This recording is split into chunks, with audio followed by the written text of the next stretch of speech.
to K. Okay. Then draw the line. Okay. F to K.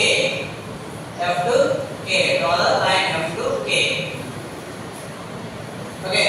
Next, perpendicular line. Yet, ekrama point to F దగ్గర ఏ line ఇది? FKT.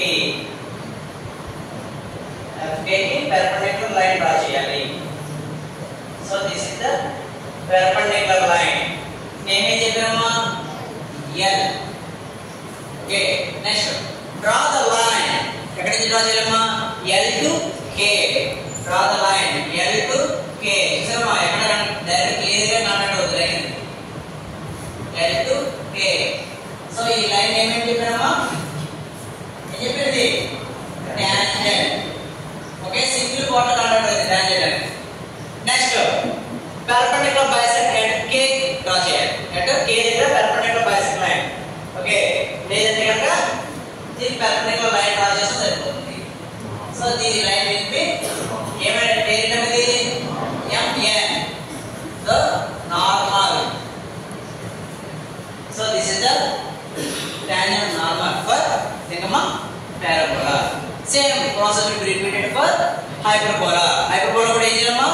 Mark the any point. ఎక్కడ mark చేసుకోండి point. Okay, from F నుంచి ఈ mark point పేరు ఏంటమ్మా? K అనుకోండి. KF.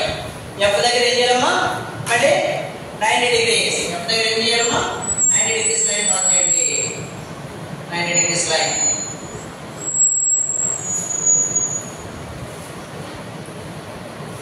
So F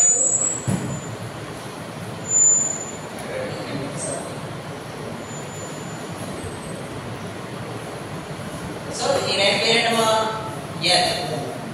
so L to K అనేది మళ్ళీ లైన్ డ్రా చేయాలి. Okay, L to K. L to K. So line ఏమేంటది? టాంజెంట్. టాంజెంట్. ఓకే, నెక్స్ట్ దీనికి perpendicular bisect line. Perpendicular bisect line ఏంటి? ఈ లైన్ నేమ్ ఏంటమ్మా? Normal. Name ఏంటి? MN. MN is the normal line. This is the process for draw the normal and tangent for 3 diagrams. Okay na? So this is the main thing. మనం ఖచ్చితంగా నేర్చుకోవాల్సిన 3 diagrams. 4 must guide problems. Okay, నేర్చుకోవాలి కూడా. Okay.